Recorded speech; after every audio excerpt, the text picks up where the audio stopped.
நம்ம குலத்தை வாழையடி வாழையா காக்கக்கூடிய தெய்வத்தை குல தெய்வம்னு சொல்றோம். தலைமுறை தலைமுறையா நம்ம வணங்கிட்டு வரக்கூடிய குல தெய்வம் நம்ம வீட்டுல இருக்குதா அப்படிங்கறத தெரிஞ்சுக்கிடணும் அப்படிங்கிற ஆசை நம்மள பல பேருக்கு இருக்குது. இதெல்லாம் தெரிஞ்சுக்கிட்ட நம்ம குல தெய்வம் நான் உங்க வீட்டுல தான் இருக்கிறேன்ப்பா அப்படிங்கறத நம்மளுக்கு எப்படியெல்லாம் உணர்த்துது அப்படிங்கறத இந்த பதிவுல பார்க்கலாம். வீடியோவை ஸ்கிப் பண்ணாம பாருங்க, எதையும் மிஸ் பண்ணிடாதீங்க. தெய்வத்தோட மகத்துவம் என்னன்னா, நம்ம விரும்பி வணங்கக்கூடிய தெய்வங்களான விநாயகர், முருகன், சிவன், விஷ்ணு, லக்ஷ்மி தேவி இப்படி யாராக இருந்தாலும் நாம அந்த தெய்வத்தை கும்பிட்டு நம்மளுக்கு வேண்டியதை கேட்போம். ஆனா இந்த தெய்வங்களால நம்ம கேட்கறத நேரடியா வந்து கொடுக்க முடியாது. அதுக்கு நம்ம குலதெய்வத்தோட சம்மதம் வேணும். தெய்வத்துக்கிட்ட நம்ம வேண்டி கேட்கறதுனால அவங்க நேர நம்ம குலதெய்வத்துக்கிட்ட போய் உத்தரவு கேட்பாங்க. நம்மளோட குலதெய்வம் சம்மதிச்சா மட்டும்தான் அவங்களால நம்மளுக்கு உதவி செய்ய முடியும். அந்த அளவுக்கு சக்தி வாய்ந்த தெய்வம் தான் நம்ம குலதெய்வம். அதே போல நம்ம குலதெய்வத்தோட மனம் குளிர நம்ம குலதெய்வத்தை வழிபட்டுட்டு வரும்போது யாராவது நம்மளுக்கு கெடுதல் செய்யணும்னு நினைச்சாலோ, பில்லி, சூனியம், ஏவல் இந்த மாதிரி ஏதாவது செய்யணும்னு நினைச்சாலோ, நம்ம தப்பே செய்யாம நம்ம மேல கோபப்பட்டு ஏதாவது சாபங்கள் கொடுத்தாலோ நம்ம குலதெய்வம் நம்மளை காத்து நிற்கும். மற்றவங்களோட கெட்ட எண்ணங்களோ கெட்ட சக்திகளோ நம்மளை தாக்காத மாதிரி காத்து நிற்கும். அப்பேற்பட்ட மகத்துவமானதுதான் நம்ம குலதெய்வம்.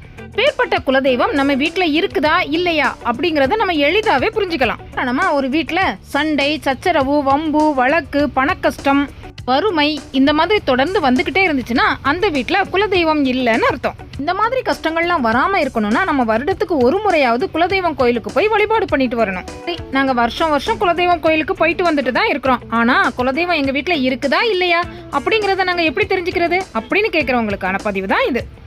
முதல்ல தீபம். நம்ம பூஜை அறையில தீபம் ஏற்றும் போது தீபம் அங்கேயும் இங்கேயும் ஆடி அசையாம நின்று நிமிர்ந்து நேரம் எரியணும்.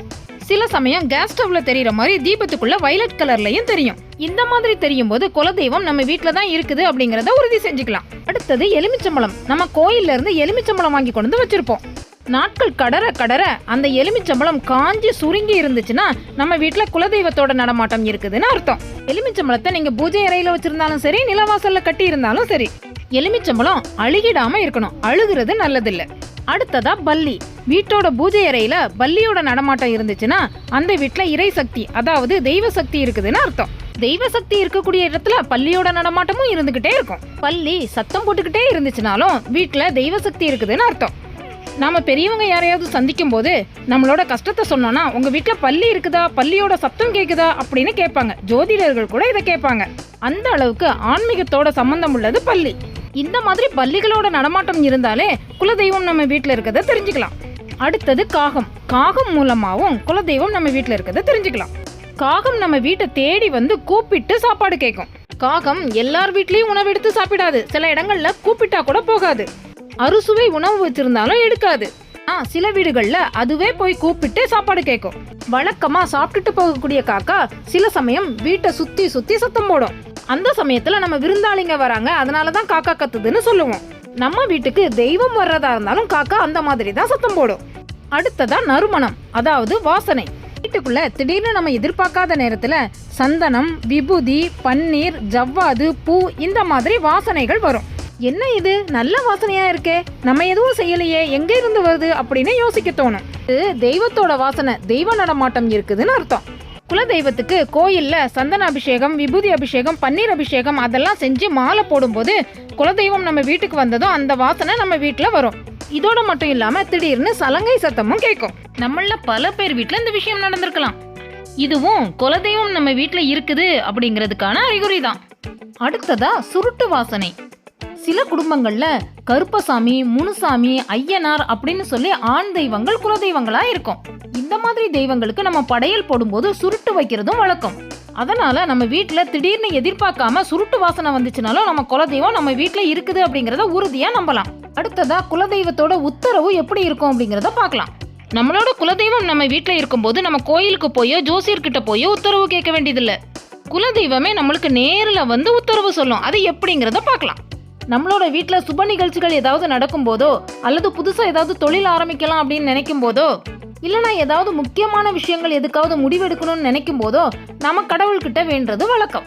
இந்த மாதிரி விஷயங்கள் செய்யலாமா வேண்டாமா அப்படின்னு யோசிச்சு கடவுள்கிட்ட பிரார்த்தனை பண்ணுவாங்க. இந்த மாதிரி பிரார்த்தனைகளை பல விதமா பண்ணுவாங்க. பூ போட்டு கேட்பாங்க, விபூதி குங்குமம் வச்சு கேட்பாங்க. இந்த மாதிரி நேரத்துல நம்ம நல்ல முடிவு எடுக்கிறதுக்கு குலதெய்வம் நம்ம கூடயே நின்று நல்ல வழி காட்டும். சிலருக்கு குலதெய்வம் படத்துல இருந்து பூ விழுந்து பதில் சொல்லும். சில சமயம் நம்ம சாமி கிட்ட சரியா தப்பா செய்யலாமா வேண்டாமா அப்படின்னு வேண்டிட்டு இருக்கும்போது யாரோ ஒருத்தர் எங்கேயோ பேசுற குரல் கேட்கும். அதுல நம்மளுக்கான பதில் கிடைக்கும். சரி செய்ய பாத்துக்கலாம், வேண்டாம் விட்டுடு, இந்த மாதிரி ஏதாவது ஒரு வாக்கு கிடைச்சிச்சுன்னா அது தெய்வ வாக்கா நினைச்சு நம்ம அதை ஏத்துக்கணும். இதுதான் குலதெய்வம் நம்மளுக்கு நல்ல வழி காட்டுறதுக்காக நம்ம கிட்ட பேசக்கூடிய ஒரு விதம். சில சமயம் சில விஷயங்கள்ல முடிவெடுக்கிறதுக்கு நம்மளுக்கு குழப்பமா இருக்கும். அந்த சமயத்துல யாராவது கோயில்ல இருந்து பூ கொண்டு வந்திருக்கேன், எலுமிச்சம்பழம் கொண்டு வந்திருக்கேன், பிரசாதம் கொண்டு வந்திருக்கேன் அப்படின்னு சொல்லிட்டு வந்தாங்கன்னா சாமி சம்மதிக்குதுன்னு அர்த்தம். இந்த விஷயம் நம்ம ஆரம்பிச்சு நடக்கும்போது நல்லதாவே நடக்கும் அப்படின்னு தெய்வத்தோட வாக்கா ஏத்துக்கணும். இந்த மாதிரி குலதெய்வத்தோட மகிமைகளை சொல்லிக்கிட்டே இருக்கலாம். இப்போ உங்களுக்கு குலதெய்வத்தோட மகத்துவம் புரிஞ்சிருக்கும்னு நம்புறோம். இந்த பதிவு உங்களுக்கு பிடிச்சிருந்துச்சுன்னா லைக் பண்ணுங்க, ஷேர் பண்ணுங்க, கமெண்ட் பண்ணுங்க. தொடர்ந்து எங்க சேனலை பார்க்கறதுக்கு மறக்காம சப்ஸ்கிரைப் பண்ணுங்க. கூடவே பக்கத்துல இருக்கிற பெல் ஐக்கானையும் கிளிக் பண்ணுங்க. அப்பதான் நாங்க போடுற வீடியோஸ் உடனுக்குடனே உங்களை வந்து சேரும். நன்றி.